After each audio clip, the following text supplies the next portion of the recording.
Last month, I was preaching in Gettysburg, Pennsylvania, when one evening I had an awesome visitation from the angel of the covenant. You know, as soon as that angel came, I've never experienced such a terror of God in my entire life like that day. I shivered and trembled all during the 90 minutes that I was preaching in the pulpit. The first thing when I came to the pulpit, I heard the angel say, "Remove your shoes. You are standing in holy ground now." And he revealed of the judgments that have been set aside for the US. See, angels of fire, angels of the waters, angels of the winds have been appointed to bring about destruction. And last night during the worship, I had another similar encounter from an angel. And Pastor Joseph kept on asking me, "You had an encounter with God. You had an encounter with God." And this angel, the same angel I saw, he came and stood before me with his wings all upstretched. And he spoke again, reminding the same words. Judgments have been set aside to be meted out. And like I always do, I always pleaded with God, "Lord, why? You said you are sending a righteous king to sit on the throne of this nation, and you're giving the nation a respite, a period of grace. So if that being the case, how come this judgment should come?" So the Lord showed me, look at the evil in the land. Though there's only one righteous king seated on the throne, but the land is not full of righteousness yet. There's so much of evil trying to throw away the righteous king. Right? Please pray for your president. Please pray that he completes his term. If he completes his term completely, then God will give him another term. Do you remember I said this last time I was here? That was what I was shown in the council in heaven. If this nation walks right before God, then God will add another term, 4 more years of grace for this nation, that she will fulfill her destiny. Unfortunately, so far in these 3 years, instead of fulfilling her destiny, she's sliding back down, back down. I'm very saddened. Each time I step into the soil of the US, I'm shedding tears and feeling very, very sad deep inside. Considering what will befall over the nation. You don't want that. You have not experienced that yet. So I say to you with great love, pray very much for your dear president. In spite of whatever mistakes he's making, knowingly or unknowingly, it is God who has put him there. And he's a righteous man, God's man, who is standing up for the church, who is standing up for the people. If he steps down, your next president will be a woman on the beast. And you don't want that. This I was shown when I was in Gettysburg. If he steps down, a woman riding on the beast will come to office. And she will be worse than Hillary Clinton. Worse than her. You don't want that. So pray ardently. If you can, fast and pray at least once a week for the safety of your president, that he will complete his full term and the remaining 18 months of his term will be glorious and fruitful. Amen? Amen. Great evil is coming. You know, during the last term of President Obama, he came to one church in California. And before he came to the church was ordered that when he comes to the church, there should not be any Christian symbol in the church. Everything should be covered up. This is one big mega church in California. So the church complied. They had a big cross like that. They threw a rug and covered the cloth. And then they had pictures, scripture verses all over. They threw rugs and curtains and they covered everything for Mr. Obama to come. So what have we done? Now forget about the cross being a wood. It's not just a wood, it's a symbol of the sacrifice of the Lord and the love of God. Now to throw a rug to cover that, you are saying this love of God or the truth of God is lesser important than the king of the land, who obviously was of a different faith. So because he stepped into a church, he said, no, it should not be a church, it should be just an auditorium. Once you covered all the Christian symbols out, it's just an auditorium. So why did we compromise? You tell me. Why? Suppose Mr. Obama enters into a Hindu temple. Do you think the Hindus would have covered all their idols? No. They'll say, go to hell. We don't need you in our temple. Go. Am I right? Yes. So why then did we compromise? This shows what is inside us. We don't really believe what we are confessing. That's the real thing. You are not who you really are. You are just pretending to be Christians. We are just pretenders to be followers of God. Because we don't keep the commandments of God. We don't have the faith of the Lord Jesus.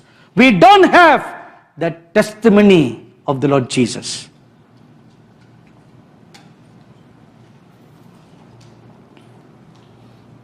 We are a bunch of hypocrites, a bunch of false believers sitting in a false church. That's what we are.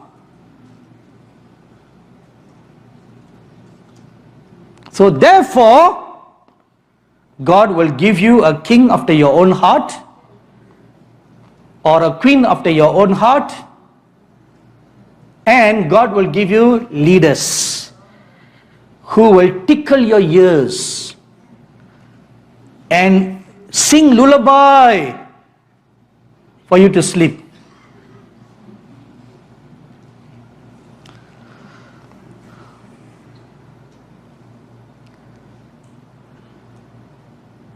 The Lord Jesus Christ warned us that in the last days there will be great deception of the unheard kind. Matthew chapter 24 verses 4 to 5.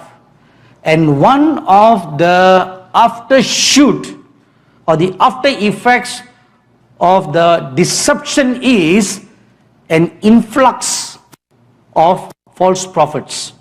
Rise of false prophets. Matthew chapter 24 verse 24 and verse 11. False prophets, false teachers all over the church, who preach peace, peace, who prophesy peace, peace. That's what I hear the prophetic voices in the US saying, you know. Everything I hear from the east to the west, they all prophesy peace, peace, peace, when the opposite is true. They don't prophesy judgment. They say, no. That's not God. That's not God. False prophets. Sadly, most Christians flock to those false prophets.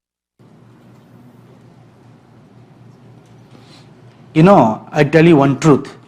The sword of the Lord is being now held up before every nation. And the Bible says in Isaiah chapter 66, verse 15 and 16, the Lord will plead with his sword. The sword will speak. Now, sword is not a pleasant instrument. It's an instrument of war. It's an instrument of judgment. The sword can be pointed straight at our heart, and it can mean two things. One, repent, warning. If you don't, then it will pierce in. But the piercing in has two significance. If you repent, it pierces in to circumcise your heart so that you become purer. If you don't, it pierces in to slay us.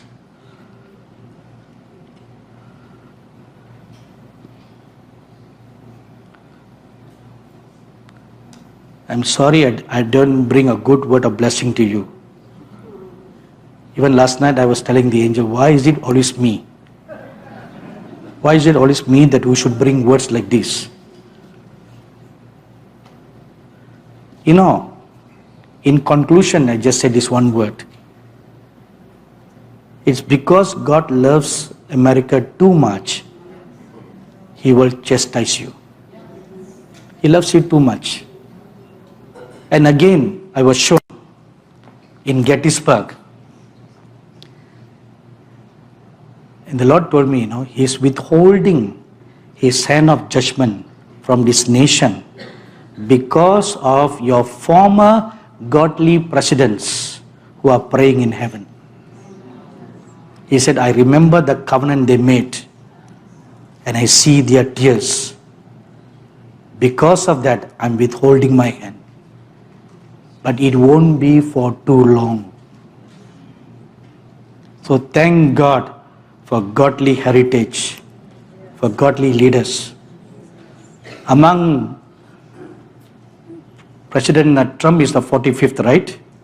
So in your last 44 presidents, there are 4, because I saw 4. 4 godly presidents who stand in the gap in heaven, praying for the US. You cannot ask them to pray, that's their duty, God tells them to do. But because of their continuous praying, and God is reminded of the covenant that your forefathers made when this nation was founded. He remembers the covenant. You know, your forefathers made a covenant with God that they will serve God, that America will serve God. That's a covenant they made. And God remembers the covenant. To a large extent, because of the covenant, this nation has been blessed and prospered and is a superpower nation of the world. Like a caregiver to the downtrodden, the poor, the destitute, the homeless, all those who are homeless, that's what the Statue of Liberty represents. She stands at the mouth of the river, welcoming the poor, the destitute people to the land of freedom. Unfortunately, you are no more a land of freedom. You are a nation in shackles. Let's stand up for a word of prayer. Christians will do that. In that day, 2 camps will be formed against Christians or among Christians. The righteous camp and the filthy camp. Christian community will split into 2. This is in fulfillment of Revelation chapter 22 verse 11. There will be 2 camps. One, the church of Satan. Church of Satan are not the gays, Christians. And the other, the bride of Christ, the remnant bride. Revelation chapter 3 verse 9. Apostasy will take root even in mainstream Christianity. Now let me give you 3 latest information now. This happened just a week ago. Number 1, Mount Auburn Presbyterian Church in Cincinnati. On 30th June 2019, celebrated the Gay Pride Sunday church service. The church was decorated with gay pride flags and rainbow colored candles were put on the church stage. And a drag queen dressed in a purple dress with high heels and a glittering beard stood at the church entrance to welcome every visitor. And then this drag queen came up to the church, came up to the stage, instead of a sermon, read a book to all the children, written, a story written by a pedophile person. Now this happened in Cincinnati. That's why God is wanting you to have the Martyrs Conference there. Number 2, the Ginter Park Presbyterian Church in Richmond, Virginia ordained its first pastoral candidate who identifies as gender non-binary. I've never heard this word before. Have you? You have. Now what is gender non-binary? They are not exclusively masculine nor feminine. Then what are they? Not male, not female. What are they?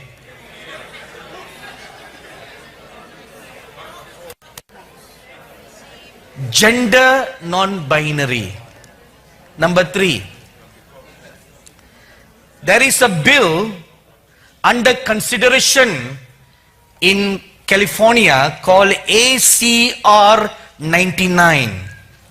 This bill will forbid pastors from saying homosexual acts are sinful and they must affirm same-sex relationships and gender identity.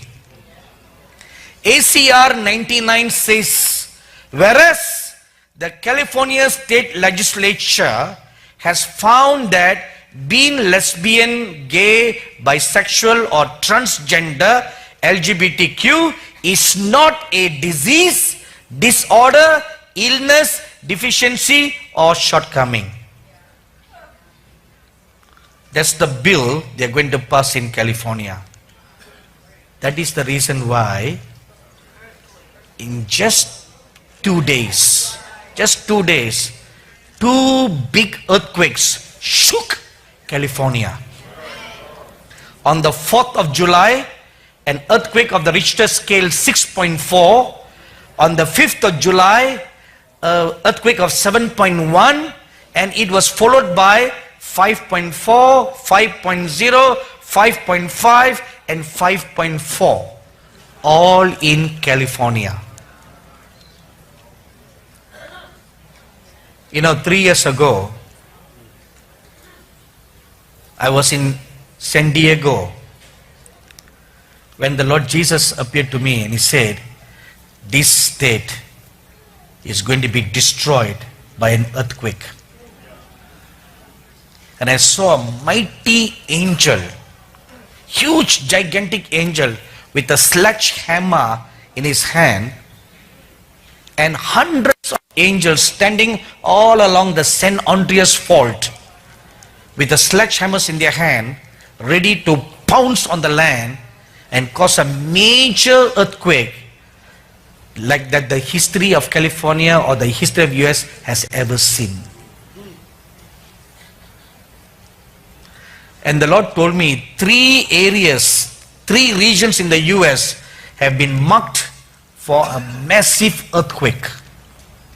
Now where the other 2 are, I don't know. The one in San Andreas I saw, so I tell you. If an earthquake of 10.0 strikes the US, especially in the center, the United States will split into 2. and the Atlantic Ocean will flow in. And I tell you one truth right now, the anger of the Lord is boiling against the US. Please listen carefully. Don't make any remarks. You don't have a self-righteous attitude by shouting amen and all that. What? I'm sorry to say, but you all are very foolish. Because if such a disaster strikes, you are living in this land. Have you forgotten that? How foolish you are. You too will sink under the disaster. How can you say amen? You should fall on your face and weep and cry. See, this is the self-righteous attitude most Christians have in the US. That is why your nation is sinking down and down and down. That is why even your present president is making mistakes. Because of your self-righteous attitude. Humble yourselves. Fall on your face and weep and cry before the living God. That all this can be spared. Stop having a self-righteous attitude. You are very, very foolish. I don't think I've seen another foolish people group like you all, who love to see your nation destroyed. How can you have such an attitude? How can you love to see your nation destroyed? Do you know how much I cry for your nation? I keep on reminding God, Lord, remember the covenant your forefathers made for this land. Every day I pray for you. Lord, remember, spare this nation. I am not a son of the soil. You, the sons and daughters of the soil, should pray more than I do. Tomorrow I will leave and go back, but you stay here. When massive destruction comes, look at the flood that came in Houston. How many Christians lost their homes? Pastor Stephen Francis, church member, lived in Houston. He lost everything. Only he, his wife and their 3 children were safe. And their wealth were all wiped out. And they came back to their nation penniless. That's why I keep on saying to you, when judgment comes, even the righteous suffer. How could you shout amen? How could you?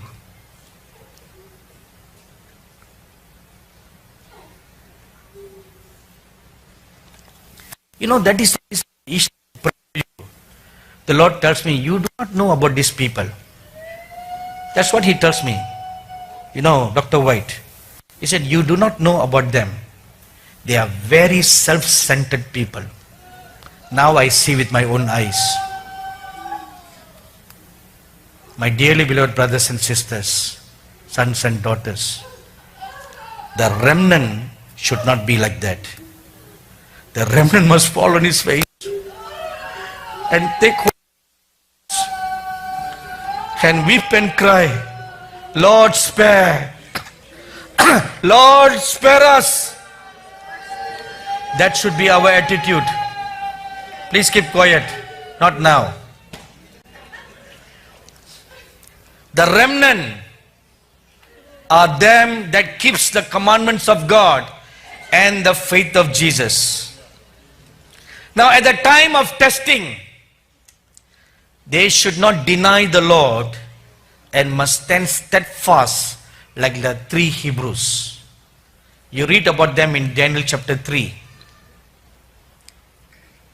Though they were threatened to be thrown into a furnace heated 7 times, they say, we will not bow down and worship the idol. In Revelation chapter 3 verse 8, the Lord Jesus Christ gives us 4 counsels how we should conduct ourselves in times of persecution. Number 1, He says, you have little strength. I know you have little strength. You have kept my commandments. You have not denied my name. You have kept my command to persevere. This is what you should do. Though you have big strength or little strength, keep the word of God in your heart. Keep the commandments of God. Strongly adhere to the commandments of God. And under no circumstance should you deny the name of the Lord. And keep the commandment of God to persevere. No matter how much you are persecuted, persevere patiently till the end. That is why concerning the remnants it is written, here is the patience of the saints.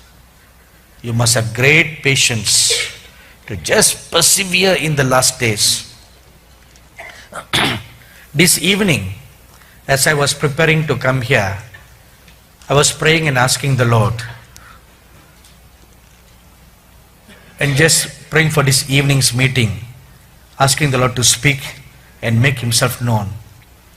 And as I was praying, I saw the heavens open, and I was taken before the presence of the Lord, and this is what he said. A second American Revolutionary Civil War is coming. The very thing that is prophesied by Rick Joyner. The Lord specifically told me his name. He said this was shown to him and he has prophesied that. So go and read what he has written about a second American Revolutionary Civil War. It is so appropriate. We are not here in this place, Gettysburg, by coincidence, because this is where the Civil War took place. And the word of the Lord comes to you, a second American Revolutionary Civil War is coming. Again, let me repeat, this was prophesied by Rick Joyner. He was shown in a vision, was shown dreams about that, how it will come and what to do. I encourage you to go and read his magazines, read his books, because he has received that revelation in greater detail. I'm just giving you an executive summary. Now, what is this civil war? This war is against Christians and against their liberties. Brother will turn against brother, father against his son, and mother against her daughter. Your own family will become enemies. And the Lord Jesus Christ prophesies this in Mark chapter 13 verse 12 and Luke chapter 21 verse 16. Now what shall we do? This is coming. I pleaded before the Lord, like I always do. Lord, is there a way out? What should your people do? So the Lord gave 4 counsels, 4 things. Number 1, pray that you don't lose your religious liberty. Pray ardently. Pray sincerely. Your very life depends on that. Individually, in prayer groups, gather together in your homes, gather like-minded Christians together in your home, or like what our ministry does in the US. My associate here, stand up, John and Bonnie. These are my associates in the US. They live in Moravian Falls. And they maintain a prayer line. Is it every Tuesday? Every Thursday, a network of intercessors connect together through Skype. And they all intercede and pray. So you can do something like that. You do that too? Oh, wonderful. Just like that. See, like-minded Christians. There's one group here. You can do the same thing. Maybe after this meeting, you can ask them how they do. And you can form a group and pray together. See, one will put 1,000 to flight. 2 will put 10,000 to flight.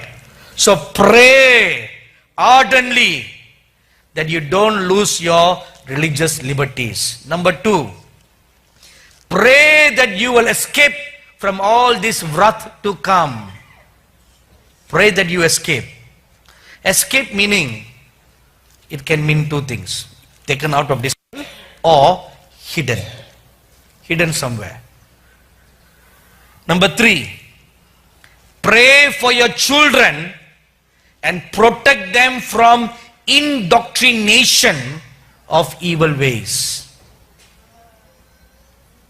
In Sweden, they've now make it mandatory that every child that goes to kindergarten should be taught that he is not a male or female. It's mandatory, you know.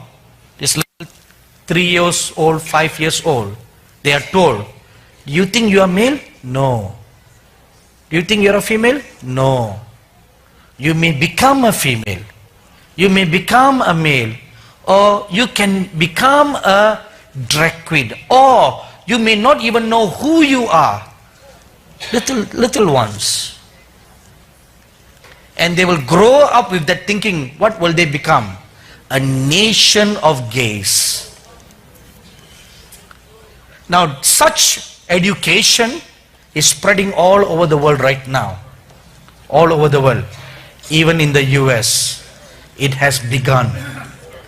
So pray that your children will be protected from such indoctrination of evil ways.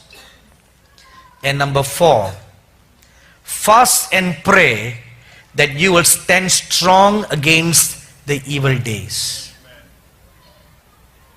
That you stand strong. No matter what happens, you will stand strong. I strongly feel in my spirit right now that the Lord Jesus Christ is putting his 2 hands over his face and weeping over the US like how he wept over Jerusalem.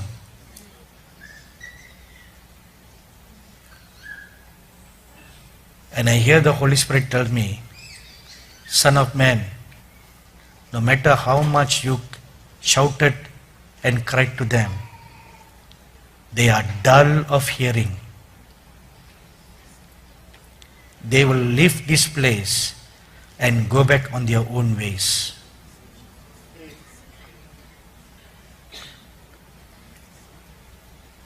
And the Lord Jesus Christ is asking you a question now. Is there faithful remnant here? Is there anyone who will stand in the gap before me and take my hand and plead for their nation? Is there anyone who will throw himself before my face and groan for the sins of the land? Is there anyone who will groan and weep for the sins that are taking place in the churches and the ministers? Is there anyone? If you can say, I am the one, Lord, then drop to your knees right now.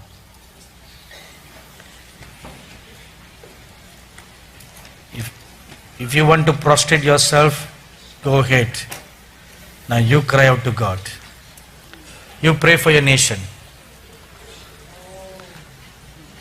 I'm not asking you to pray for India. I'm not asking you to pray for any other nation. For your own nation. The United States of America. For your children. For your churches. I see the Lord Jesus Christ as the Son of Man, greatly sorrowful, walking in our midst right now. Tear your heart, my dear brothers and sisters, my dear sons and daughters, tear your heart. And you cry out right now.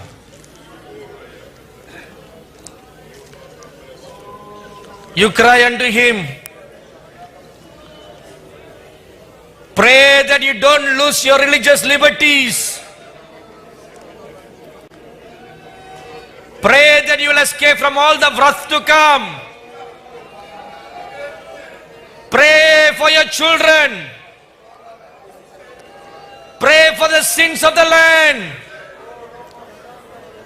Plead the sins of the justices of the Supreme Court who passed the same-sex marriage bill.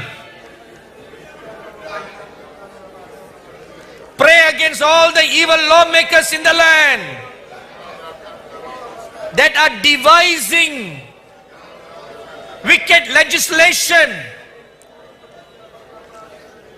to be implemented in the land, like what California is trying to do. Tear your heart. Tear your heart and you weep. You cry unto God right now. Cry for His mercies.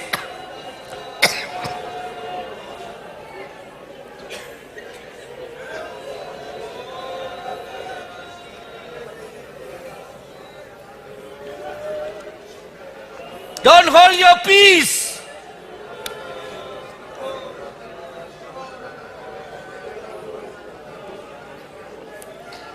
Tear your heart.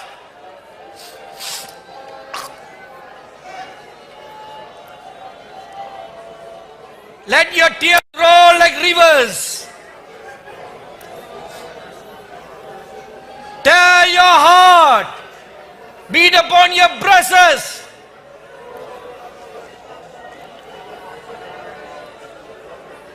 Don't hold back your tears. Let it flow. Let it roll like rivers. And wet the feet of the Lord Jesus, that He may be moved with compassion